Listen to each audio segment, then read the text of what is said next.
Bom dia, senhoras e senhores, e obrigada por aguardarem.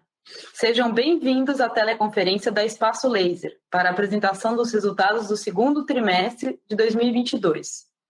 Informamos a todos os participantes que essa teleconferência e os slides estão sendo transmitidos pela internet, através do site www.ri.espacolaser.com.br, onde a apresentação está disponível para download. As perguntas poderão ser feitas através do webcast, no campo à esquerda da tela.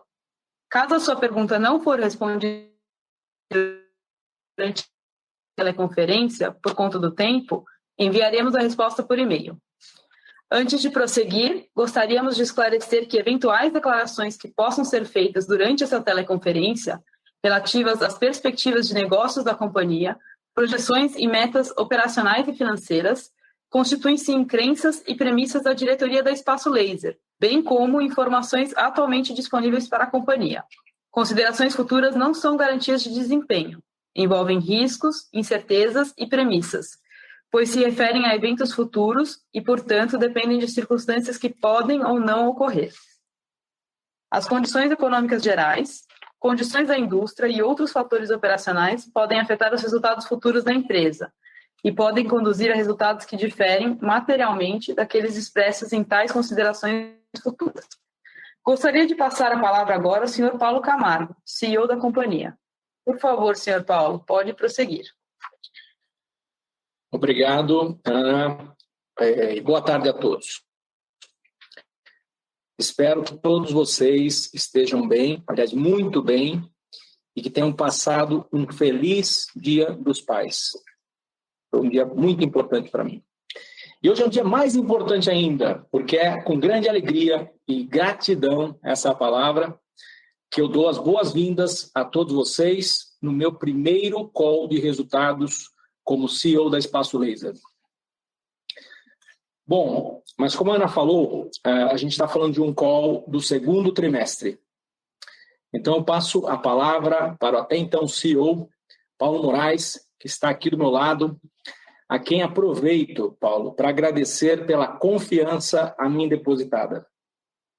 Ele fará essa primeira parte da apresentação, pessoal, com a ajuda do nosso CFO, o Leonardo Correia. E aí, logo mais, eu volto com vocês para fazer o fechamento e dar a minha perspectiva sobre o negócio e sobre o nosso momento atual. Ok, obrigado, Paulo Camargo. Na verdade, eu que agradeço você ter aceito o desafio colocado, estar com a gente nessa nova jornada junto ao Espaço Laser, para a gente ter uma nova alegria, não só minha, mas de todo o conselho. Você sabe que conta absolutamente com o nosso apoio nesse novo momento da companhia. Mas vamos aqui à nossa apresentação, que eu acho que é importante. Olhando aqui na apresentação, na página número 4, tá? A gente colocou os destaques do trimestre. E, logicamente, o primeiro destaque colocado é a nova liderança que chegou agora no dia 1º de agosto, como eu te disse anteriormente, numa decisão importante tomada por mim pessoalmente em dezembro e de todo o processo de construção para a vinda do Paulo Camargo, de um trabalho feito junto com ele.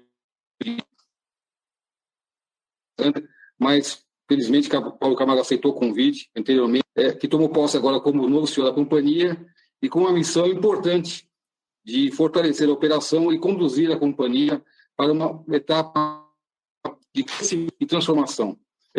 Performance operacional. A gente vê claramente aqui, com o período, um aumento de 17% do System-wide Sales, das vendas totais realizadas pela companhia, seguindo aí a expansão orgânica no período. Então, a abertura desse período, comparado com o período anterior, de 2021, de 122 lojas nos 12 meses, com uma tendência de recuperação com relação ao seu store nesse trimestre, frente aos trimestres anteriores. A gente vai mostrar um pouquinho isso mais à frente, para vocês entenderem o que a gente está falando.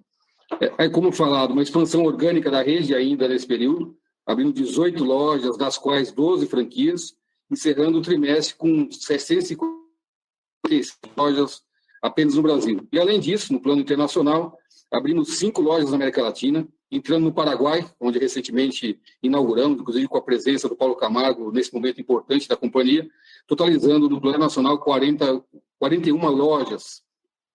Um ponto importante da nossa operação como prestador de serviço, o índice de satisfação do cliente e colaboradores.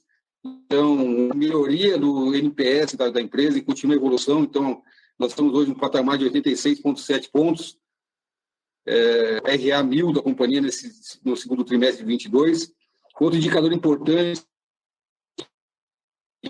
percepção de satisfação, reclame aqui, registrando o máximo histórico de 8,9, o indicador OT dele é RA 1000 desde março, e o selo conquistado, na verdade, renovado pela terceira vez consecutiva, o GPTW, que para a gente também é importante, inclusive para a retenção de talentos e atração de bons talentos para a companhia. Com todo esse cenário também, uma geração de caixa operacional positiva. Então, gerando caixa da ordem de 3,8 milhões no trimestre, um crescimento importante da ordem de 288%. Isso porque com menor consumo de capital de giro, principalmente devido às iniciativas de gestão de caixa, incluindo redução de prazo médio de recebimento dos clientes. A companhia realizou nesse período um forte esforço com a sua força de venda para que o prazo médio de recebimento fosse reduzido. Na apresentação, página 5, a gente tem aqui os principais indicadores a serem mostrados, que mostram claramente um crescimento de 6% na receita líquida da companhia, apesar de todo o cenário macro bem restritivo, ainda onde impõe restrições ao consumo, com redução de capacidade de compra da base de clientes da empresa, mas a margem impactada pela intensificação de uma atividade promocional. Mais à frente a gente vai poder explicar um pouco desse tema. Então, receitas líquidas do período, acompanhando aqui, da ordem de 215,7 milhões para 216 milhões, um crescimento quando comparado ao trimestre anterior, 2021. A margem bruta da ordem de 31,9%, você tem uma redução quando comparado ao trimestre do ano anterior, da ordem de 21,3%. O EBITDA ajustado da companhia, da ordem de 24,4 milhões, você tem aí um decréscimo de margem da ordem de 15,3%. E a margem de 11% negativo. Fluxo de caixa, como a gente mencionou, preservando o caixa da companhia, com um crescimento de caixa de 63,8 milhões, um crescimento da ordem de 287,9% quando comparado ao trimestre de 2021. Página número 7, para quem estiver acompanhando do nosso material, a gente estrategicamente, inclusive olhando a questão macro e inclusive a operação da companhia, reduzimos de forma temporária a expansão de lojas próprias da nossa rede, com foco absolutamente em consolidar essa operação. Seguimos, então, com 31% das lojas em processo de maturação. Então, o que mostra aqui um crescimento ainda orgânico no período, na verdade, quando comparado ao trimestre anterior, um crescimento de 122 lojas, e olhando muito para a operação, buscando eficiência. Esse é um dos motivos da forma como a gente vem fazendo o crescimento, inclusive um crescimento em franquia. Um ponto importante que captura muito valor nesse processo natural de crescimento nosso, na rede desse segundo trimestre, ainda com 31% das lojas em processo de Página número 8, para quem está acompanhando, um crescimento de vendas e same-store ainda negativo, mas em clara trajetória de recuperação, impulsionado primeiro pela campanha realizada de marketing na TV aberta, offline, uma estratégia online que deu enorme resultado, não só com relação ao brand, mas também com geração de leads, e uma intensificação da atividade promocional no ponto de venda. Tudo isso, e aí olhando aqui os gráficos abaixo, mostrando que tivemos um aumento de 17,2% no System-wide, comparado ao segundo trimestre de 2021, então um crescimento forte e orgânico no período. O trimestre marcado, como disse novamente, pela campanha publicitária realizada em veículos de comunicação, TV, canais abertos e fechados, e uma intensificação no período da atividade promocional. E aí, antecipando aqui, talvez o Paulo até Camargo possa dar mais detalhes para vocês, realizando um processo de transferência de preço, um aumento no nosso preço a partir do terceiro trimestre de 22. Olhando aqui o copo mais cheio do que vazio, e o gráfico mostra claramente isso, ainda que seja negativo, uma recuperação do semi-store, e ainda apresenta o semi-store 3,7 negativo, mas mostra uma tendência forte aí de recuperação, novamente, muito impulsionado pela campanha publicitária realizada no período e a intensificação da atividade promocional. Aqui reforçando inicialmente passar para vocês, agora no chat número 9, mostrando que os dois indicadores de satisfação do nosso cliente, na ponta, que para a gente é muito importante em termos de operação, o Reclame Aqui, alcançando a nota inédita de 8,9, então somos uma empresa RA1000, selo RA1000, tem motivo de alegria e de satisfação, e além disso, outro indicador de medida de satisfação, o NPS, indo para 86,7 pontos, vendo claramente aí toda a curva de crescimento e melhoria desses indicadores. Com isso, eu termino novamente aqui a minha fala, na verdade, agradecendo a todos o período em que pude estar à frente da companhia, especialmente nos últimos 7 anos, desejando ao Paulo Camargo todo sucesso nessa nova empreitada, um bom trabalho, a gente tem, por parte do Conselho, absoluta confiança tendo em vista o que Paulo Camargo já realizou no passado e o que ele já vem, de forma muito rápida, absorvendo, e aí eu pediria, por parte de todos os senhores e senhoras, absoluta compreensão, porque Paulo Camargo ainda só tem 16 dias de companhia. Uma curva forte de aprendizado, vem fazendo todas as reflexões, e eu acredito que em breve a gente poderá ver algumas coisas acontecendo. Então, agora transmito minha palavra para que dê sequência da apresentação do desempenho financeiro. Obrigado, Paulo. Boa tarde a todos. Eu vou começar aqui a sessão de desempenho financeiro. E começando pela página 11, né? Aqui a gente fala um pouco de System-Wide Sales, que o Paulo Moraes já comentou, e receita líquida, né? Então, em relação a System-Wide Sales, né, a gente demonstrou um crescimento de 17%, né, como o Paulo havia comentado. E quando a gente observa a receita líquida, né, que aí a gente já tem um reflexo dos efeitos de reconhecimento de receita, a gente cresce 6% no trimestre e 18% no semestre. Aqui é importante, né, observando receita líquida, mencionar que a gente teve uma redução na receita por loja, tá, de 15,6%, quando a gente olha no semestre. Isso aí ocorre em decorrência da intensificação das atividades promocionais, como a gente já havia mencionado, e aqui foi uma opção da companhia realmente de investir no nosso cliente, para trazer mais cliente e estabilizar as vendas, combinada ao efeito de maturação das lojas novas, né? Então, aqui, de novo, a gente veio numa aceleração grande de aberturas, principalmente em 2021, né? E no momento que você abre loja nova, ela começa o primeiro ano ainda com a receita abaixo do potencial que ela vai atingir no segundo ano. Outro ponto importante, eu vou reforçar aqui, né, é comentar que em agosto, né, após a gente realmente ter veiculado mídia e a gente notar uma estabilização de vendas, a gente fez um ajuste na tabela de preços, tá? E depois eu acho que o Paulo Camargo pode dar um pouco mais de detalhe. Passando para o slide seguinte, né, a página 12, né, aqui a gente vai falar à esquerda dos custos por loja, né, e do lucro bruto e margem. Tá? Começando pelos custos, aqui, né, é importante sempre analisar a perspectiva de custo por loja, né? Por quê? Porque o nosso custo no trimestre aumenta 54%, mas muito influenciado pela abertura de novas lojas. Cada loja que a gente colocar, ela vai ter as despesas de pessoal e vai ter as despesas de aluguel. Então, olhando o custo por loja, a gente vê que no semestre houve uma elevação de 8%, tá? Refletindo aí as pressões inflacionárias sobre as despesas de pessoal e aluguel. E no trimestre, a gente vê um crescimento de 20%. Tá? Aqui é importante analisar esse crescimento com cuidado, uma vez que ele foi impactado por efeitos não recorrentes, como a gente explica aqui na parte de baixo da página. Tá? Então, o que seriam esses efeitos não recorrentes? Primeiro, renegociação de aluguéis que aconteceu em 2021, no âmbito dos fechamentos ocasionados pela pandemia, combinado a um efeito de rescisão e dissídio retroativo que entrou em 2022. Tá? Se a gente exclui esses efeitos, né, o aumento do custo ele seria de 13%. Tá? Então, aqui vale lembrar que tem efeitos pontuais e que o aumento de custo segue ali alinhado às pressões inflacionárias.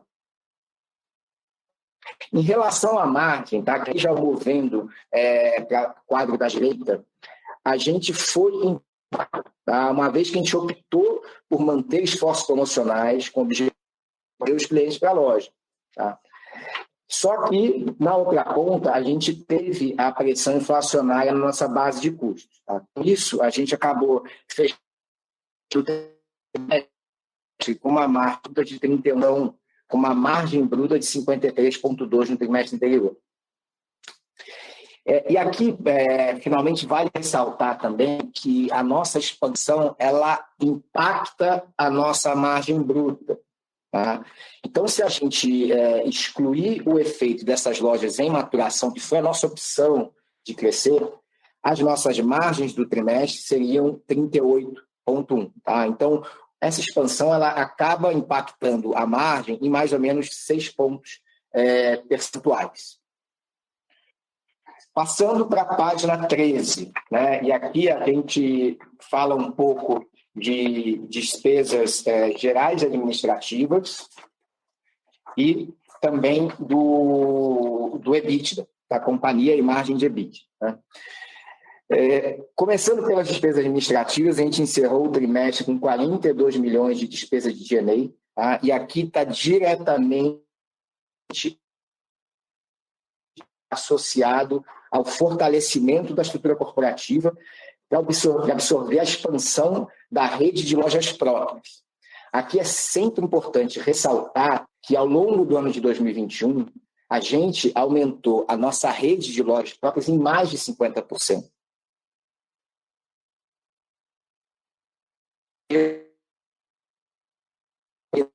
Uma ação de expansão de mais de 100 da rede, ocasionando um aumento nas despesas corporativas.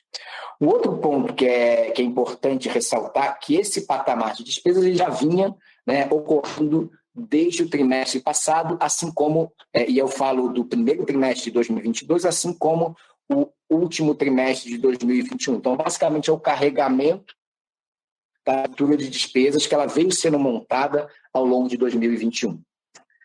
Passando agora para o quadro da direita, tá? Falando um pouco do EBITDA, a gente registrou um EBITDA no trimestre de 24 milhões. Isso aí foi apresentado pelo Paulo Moraes nos slides de highlights, e margem de 11,3%, em decorrência dos impactos mencionados anteriormente, né? Tanto o impacto em margem bruta, né, quanto o impacto em despesas de G&A.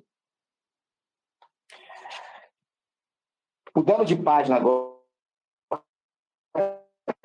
página 14, tá? Aqui a gente vai falar um pouco do nosso lucro líquido, né, da companhia, né? E aqui o que é importante mencionar, né? Além de fazer uma comparação em relação a 2021.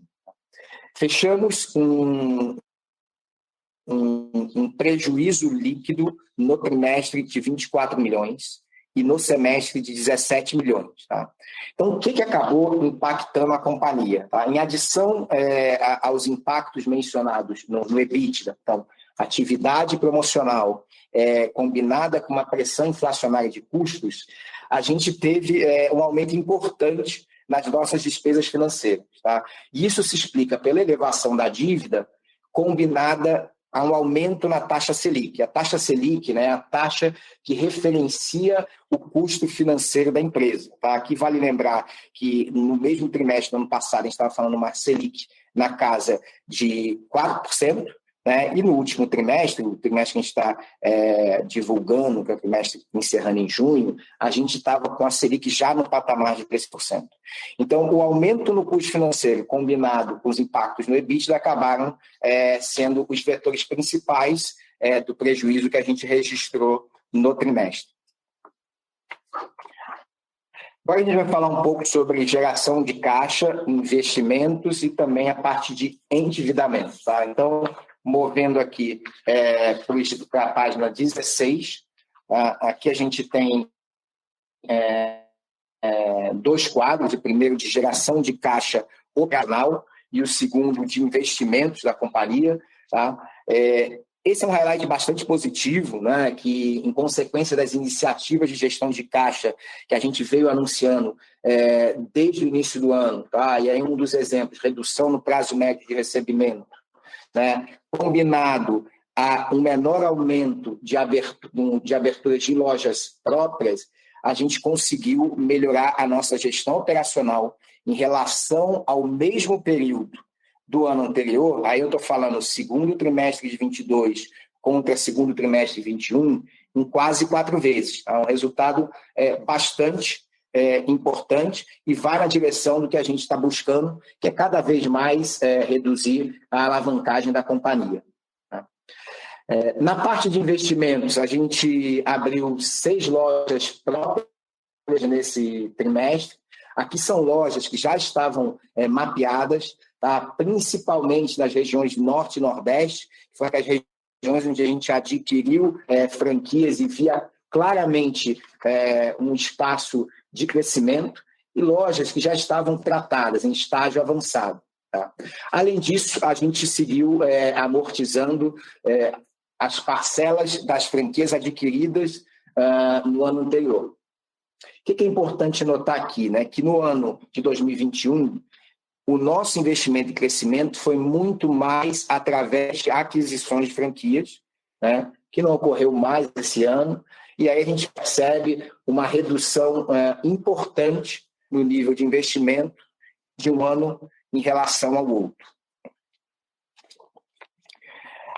Agora, mudando para a página 17, para falar aqui do endividamento da companhia. Tá?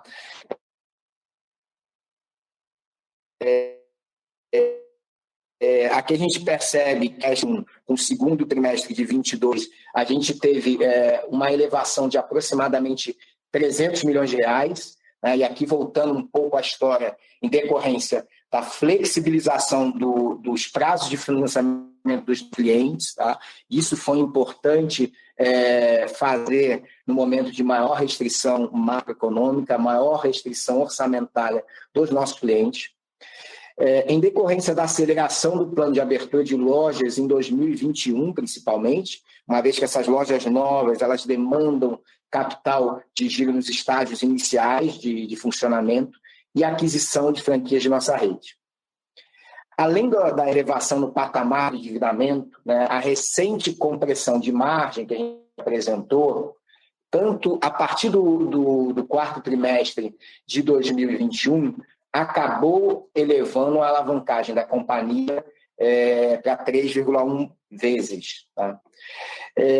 Aqui é importante lembrar, né, e que a gente tem um fato relevante relacionado ao nosso endividamento, né, que contém informações importantes. Então, eu sugiro que os senhores esse fato relevante, que eu acho que é a melhor informação que a gente pode comentar no momento, né, em relação às negociações associadas à dívida da companhia. Tá? Último ponto aqui, a gente segue com endividamento no longo prazo. Né? Então, hoje, 69% do nosso endividamento segue no longo prazo. Dito isso, né, eu volto a palavra ao Camargo para as considerações finais. Bom, Léo, obrigado. Obrigado, Paulo. Obrigado, Léo, pela apresentação. Bem, pessoal, antes de mais nada, eu vou tomar a liberdade de falar um pouco sobre o que me motivou, né, quais foram as razões, os porquês de aceitar esse belíssimo desafio. E para ilustrar, são alguns fatores. Então, para ilustrar essa composição de fatores, eu trouxe aqui um slide de apoio que vocês podem ver aí na tela. E nós temos 4 quadrantes, né, para a gente estruturar essa conversa. Olhando para o primeiro quadrante, é impossível não se impressionar pelo tamanho do mercado a ser explorado. Começando por algo óbvio, né? Esse Brasilzão, um país gigante, de clima predominantemente quente, população O brasileiro é assim, né? Altamente relacional, praia, parque, e gente que se importa com a pasta. Eu diria até mais, a gente devolve confiança e autoestima nesse negócio. Ou seja, um mercado com milhões e milhões de pessoas que poderiam e provavelmente gostariam de fazer a sua depilação a laser, mas que ainda não sabe. Ele não sabe que existe essa tecnologia disruptiva. Eu acho que essa é a palavra, o termo é disrupção. Não consideraram por desconhecer.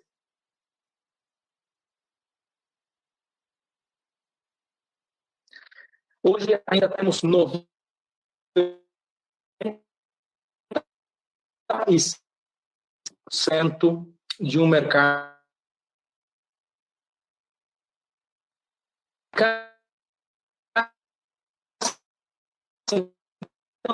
que passa, obviamente, por um menor custo. As pessoas têm que perceber isso, e essa é a capacidade que a gente vai desenvolver também em termos de comunicação. Um menor custo.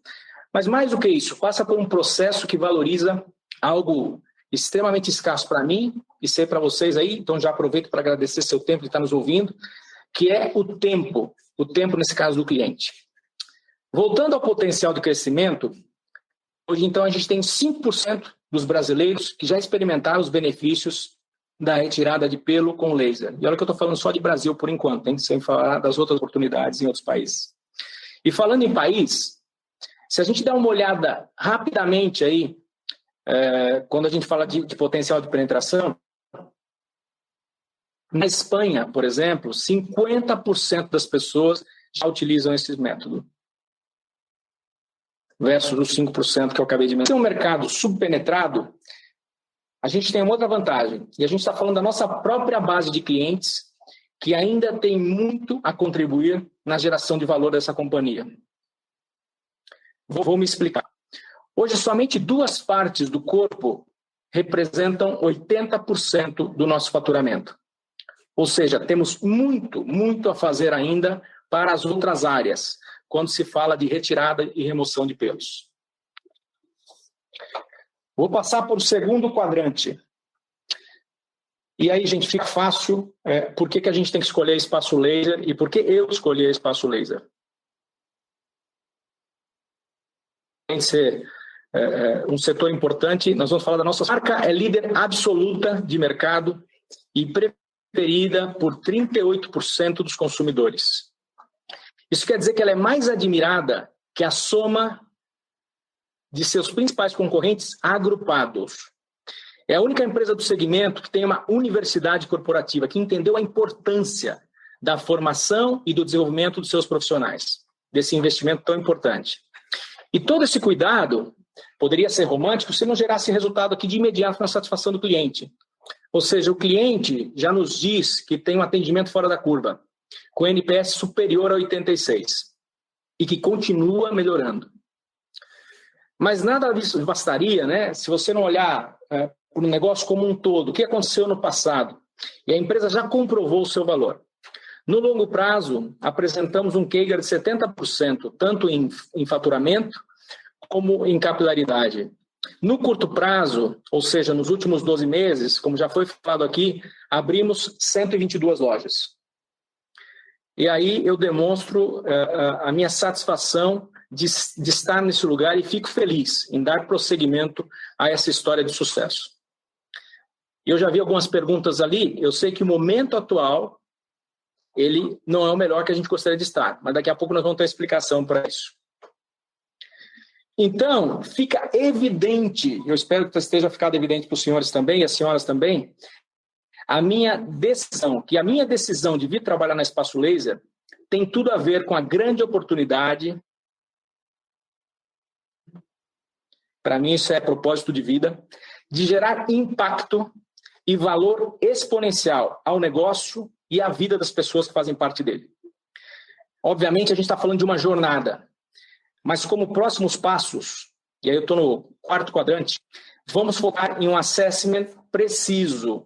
É nessa fase que nós estamos. O Paulo comentou aí eu comecei dia 1º, né? Um assessment preciso visando alcançar a máxima produtividade das lojas, porque isso é um negócio em que cada loja é uma unidade de negócio. Nossa prioridade absoluta será na construção do que eu chamo de fórmula básica do sucesso nos negócios. A melhoria do numerador, e aí eu estou falando do top line, e a diminuição, sempre que possível, do denominador. Essa é a fórmula de produtividade. Tudo isso tem como objetivo o leverage operacional de um negócio onde os custos fixos, nós sabemos, têm muita importância. O que eu quero dizer com isso? A melhoria do top line vai ter como palavra de ordem a segmentação. A gente vai ouvir muito e vai falar muito sobre alguns mantras aqui na organização. Vamos começar por esse. Palavra de ordem é segmentação. E a gente está falando de muitas oportunidades já identificadas nessas minhas 2 semanas aqui de trabalho. Eu vou tentar explicar para vocês, não é um plano ainda, mas no que a gente já está identificando como oportunidade e endereçando a respectiva solução. Como eu falei de segmentação, eu estou falando de adaptar às diferentes audiências nossa comunicação, nossos preços. Pode ser por regionalização, por clusterização, tiers de preços, prazos de pagamentos, mix de serviços e, por que não dizer, até experiência de loja. Quando a gente fala de maximização de resultados, temos aí um outro universo a ser explorado. Nós vamos levar em conta a estrutura ideal, a ocupação das lojas, aproveitamento de recursos, parcerias, fornecedores, oportunidades logísticas, renegociação, eu adoro essa palavra, de cada unidade de negócio.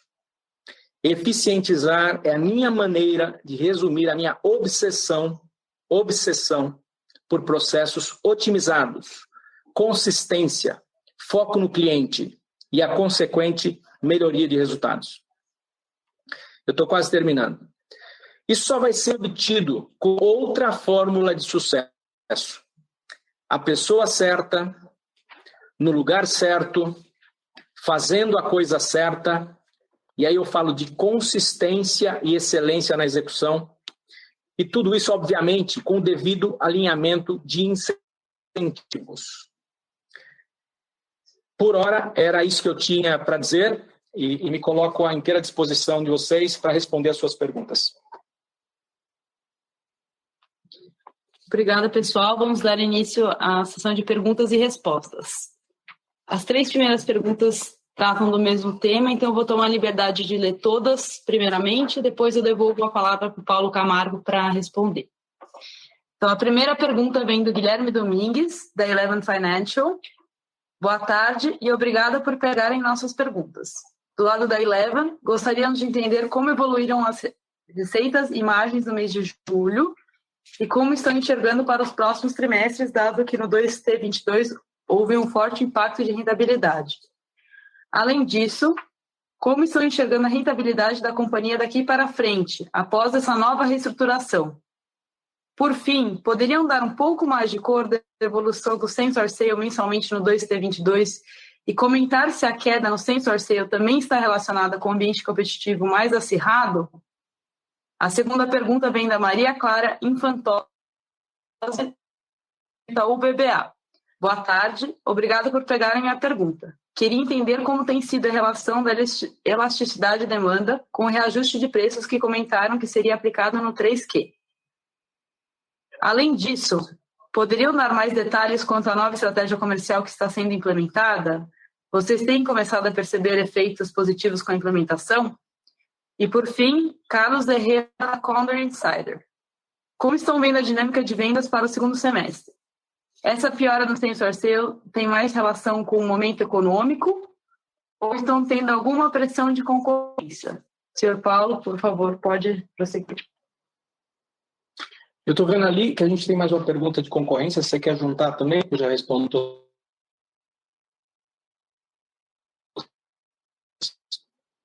Ana, do Bruno? Perfeito. O Bruno Tosti, da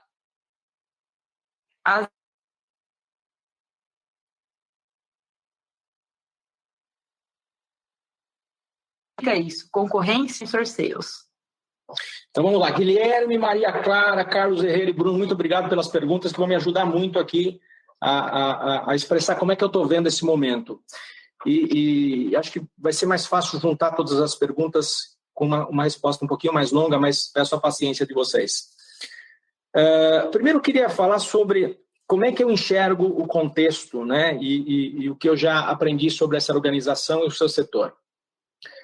Vamos lá, se a gente voltar para 2019, pré-pandemia, a empresa estava voando. Lojas cheias, melhor leis, clientes satisfeitos, um sistema de indicações, ou member get member, que a todo vapor que garantia todos os leads que eram necessários, né?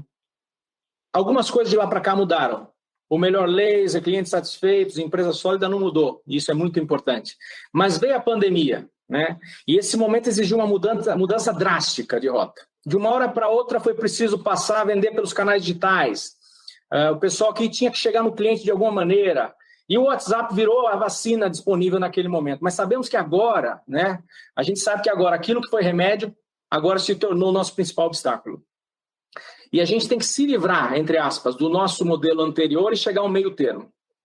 E aí eu volto na palavra que eu já usei com vocês, a importância da inteligência na segmentação. Nós vamos falar com o cliente pelo canal que ele quer ser contatado. Trazer de volta para a loja, porque é assim que o negócio funciona. No WhatsApp é muito impessoal. A venda ocorre dentro da loja quando a pessoa conhece o nosso processo, a tecnologia superior e os benefícios que ela vai ter. Então é ali que acontece o momento da verdade, encantamento com uma experiência superior e mais eficaz. Todo o resto, pessoal, vai vir naturalmente, tá? E aí, se eu falar de promocionamento, que é uma das perguntas, cenário de inflação alta, contingenciamento de crédito, isso faz com que você tenha diminuição na massa salarial ou que está disponível, o bolso fica mais curto, né? E aqui foi decidido lançar mão de um nível maior de promoção. A gente sabe que, eu já falei, tem muitas oportunidades de engenharia de prazo, porque o resultado não veio. Nós temos que ser muito transparentes nesse momento e dizer, olha, o Q2 não foi o que a gente esperava, né? Havia uma crença que o volume compensaria o promocionamento, mas não aconteceu. Eu acho que é mais importante a gente reconhecer isso, saber o que aconteceu, está sob controle e vamos resolver o jogo. E o play é o seguinte, reengenharia de pricing. Eu gosto até de usar outro termo, que é revenue management, né? E volto a falar preço, segmentação de audiências, níveis socioeconômicos, estilos de vida, isso é muito importante, tamanho de bolso e, por consequência, a revisão de prazos. A gente estava fazendo para todo mundo, né? Essa mensagem tem que ser adaptada. Nem todo mundo vai ter que pagar em N vezes. Tem muita gente que tem condições de pagar à vista. Se fosse pagar em N vezes, por que não rediscutir um financiamento desse processo, não um parcelamento sem juros? Então, são coisas que estamos avaliando aqui. É lógico que a gente vai continuar tendo promoção, né? Mas o efeito promocional, nesse caso, ele tem que ser neutralizado por outras ações táticas de precificação, mix de produtos e segmentação de clientes. Tá? Essa é a fórmula do sucesso. Alguém falou aí de same-store sales também, não sei exatamente quem foi, acho que foi o Guilherme. Vou dar um pouco da situação atual agora. Apesar do resultado desse Q que a gente está vivendo, o Q3, talvez venha um pouco negativo, né? Nós ainda estamos no meio dele, a gente está otimista com a retomada que continuamos a ver no conceito de same-store sales. A gente continua a ver uma continuidade na recuperação. Isso é muito importante. Nós fizemos reajuste de preços de 5% em fevereiro e fizemos um outro reajuste de preço de 5% agora em agosto e a gente não vê um impacto em número de clientes, ou seja, respondendo à pergunta de quem falou de elasticidade, tudo sob controle por enquanto. Eu queria aproveitar e falar um pouco sobre lojas, faturamento, né? Porque eu ouvia muito aqui a questão de quanto tem que faturar uma unidade. O que eu quero dizer é o seguinte, é óbvio que a gente quer faturar cada vez mais, mas tem espaço para todo mundo, tem espaço para diferentes tipos de lojas e tamanhos. Quando a gente olha para esse Brasil, a gente pode falar de mais de 5 mil cidades ou ou algumas cidades, milhares de cidades acima de 30 mil habitantes, não necessariamente uma loja que fature 130, 150 vai ser uma loja ruim. Ela pode ser uma loja rentável para o sistema, especialmente quando a gente fala de combater concorrência, crescimento territorial, ou seja, ela pode ser lucrativa e ter o seu lugar dentro da estratégia. Tem lugar para lojas próprias e tem lugar para lojas franqueadas. No momento atual, a gente, com todas as incertezas da macro, e eu estou falando de economia, política, etc., a gente tem que ser muito responsável com a utilização dos recursos. Então, é momento, sim, da gente acelerar, já que tem muita gente interessada em abrir, e ajudar o franqueado a crescer o seu negócio. Daqui a pouco, a gente vai falar um pouco mais sobre a estratégia de lojas próprias e franqueadas no futuro. Ou seja, a estratégia continua sendo a mesma, é um negócio que tem lugar para operação própria e franqueada. No curto prazo, a gente vai focar na operação franqueada. Tem uma outra pergunta sobre concorrência. E eu vou começar com um termo que é o seguinte: concorrência é bom. E eu sei que vocês precisam de maior explicação, então eu vou para uma segunda parte desse statement. Concorrência é bom. E a forma que eu vejo é o seguinte: quando você é o líder de um segmento, e eu conheço bem esse tema, você precisa entender o seu papel de dar o ritmo naquele setor. E o momento é agora de fazer a pizza crescer. Eu não estou me confundindo, não trabalho mais no setor de restaurantes, eu sei. Eu estou falando da pizza de participação. É momento de fazer a pizza crescer, tá, para esse setor. Ainda temos 95% de um target que não conhece o nosso sistema, que não conhece a depilação a laser. E nesse caso, a concorrência, sim, ela ajuda a socializar que existe uma maneira mais eficaz de satisfazer uma necessidade que já existe. Eu não estou falando de criar nada novo. Estamos falando de algo que já existe, de um negócio que está aí, só falta as pessoas compreenderem seus inúmeros benefícios. Feito isso, é no-brainer. Quando experimentam, esses milhões de clientes aderem e ficam nele. E eu estou falando de coisas que já aconteceram em outros setores, micro-ondas, GPS, celulares, telefonia. Essas soluções disruptivas, quando ganham velocidade e capilaridade, elas vão embora. E a concorrência, nesse caso, ajuda. Agora, nós temos um processo superior, nós temos mais eficácia no nosso processo e acreditamos nisso.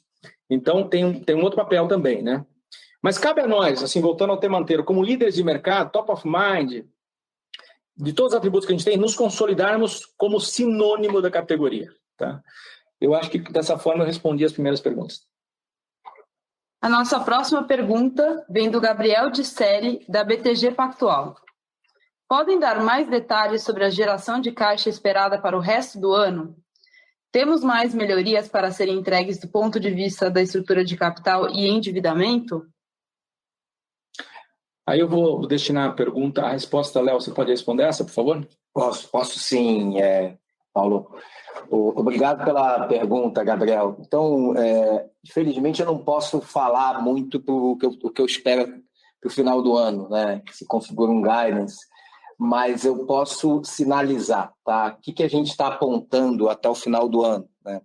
E aí, sabendo sempre que o que a gente está focando agora no movimento de desalavancagem da companhia, como eu tinha comentado, tá? Então, crescimento, principalmente através de franquias, né? O que isso quer dizer? A franquia, ela é geradora de caixa desde o primeiro momento. No momento que você abre uma franquia, você vai receber taxa de franquia e no momento que ela começa a funcionar, você vai ter entrada de royalties. Então, é predominantemente um negócio que gera caixa. A gente vai continuar o nosso trabalho de controle de prazo de financiamento aos clientes, tá?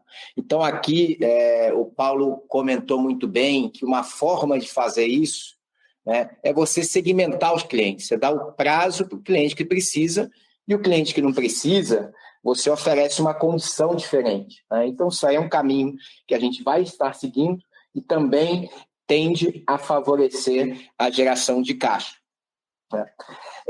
Finalmente, um outro movimento importante que a gente fez, né, e acaba sendo um movimento um pouco mais pontual agora, mas vai fazer parte cada vez mais da nossa disciplina, é você fazer o encerramento de algumas operações deficitárias. Tá? Então, no momento que você faz esse encerramento, a gente transfere venda, a gente percebeu que isso aconteceu, né, transfere venda de uma loja para outra, né, e você libera despesa, você libera capital de giro e você ganha uma máquina a mais, tá? Que ela pode ser utilizada na abertura de uma nova loja própria ou eventualmente até transferida para a operação de franquia, né? Então esses são os movimentos que a gente está focando, fora uma série de outras alternativas, com foco em geração de caixa, tá? O resultado é difícil de falar.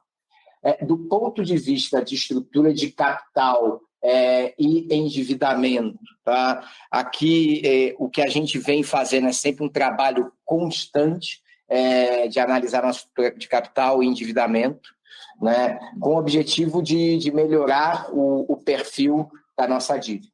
Então, como eu tinha falado, a gente na sexta-feira divulgou um fato relevante que é interessante, né? Que vai na linha dessa construção. A nossa próxima pergunta vem do senhor Eric Wang, do Santander. Boa tarde a todos e obrigada por pegarem nossas perguntas. Poderiam comentar sobre o movimento de fechamento de lojas? Devemos esperar mais movimento do tipo para frente? Em relação ao custo das unidades, observamos uma evolução do custo por unidade bastante controlado. Daqui para frente, entendem que existe espaço para mais ganhos de eficiência? E, por fim, dentre os principais pontos apresentados, dentre os principais próximos passos apresentados, poderiam comentar se existe uma prioridade entre os 3 apresentados? Obrigado.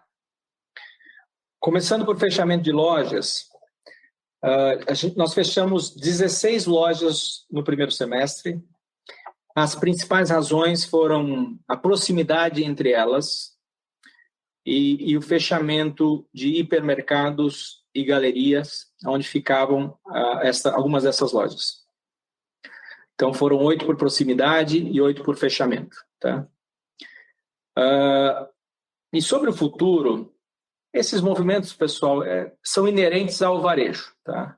E é um processo natural, ou seja, o ajuste da operação será ongoing, como acontece em qualquer organização a que eu estava anterior, nada diferente disso. Quais são as prioridades? Né? Acho que é essa a pergunta. De novo, estamos em fase de assessment. Né? Eu não tenho nenhuma dúvida de que a fórmula que eu falei, que faz parte do assessment, né? A pessoa certa, no lugar certo, fazendo a coisa certa, com o incentivo alinhado, é uma das ações. A gente está revisitando, por exemplo, o sistema de remuneração variável, que é um grande combustível para o nosso motor de vendas. Eu não posso dar mais detalhes por razões estratégicas, mas ele vai ser um game changer, não tenho nenhuma dúvida sobre isso. A outra em termos de priorização, é aquilo que a gente chamou de produtividade das lojas, né? Então, uma construção inteligente do top line, palavra de ordem é segmentação, acho que eu dei alguns exemplos, né? Clusterização, tiers de preços, mensagens diferentes, mix de serviços. E quando a gente fala de eficientização, respondendo se ainda tem espaço, sim. Pelas nossas análises, temos espaço, sim, para melhorar ou para maximizar a produtividade de cada uma das unidades de negócio.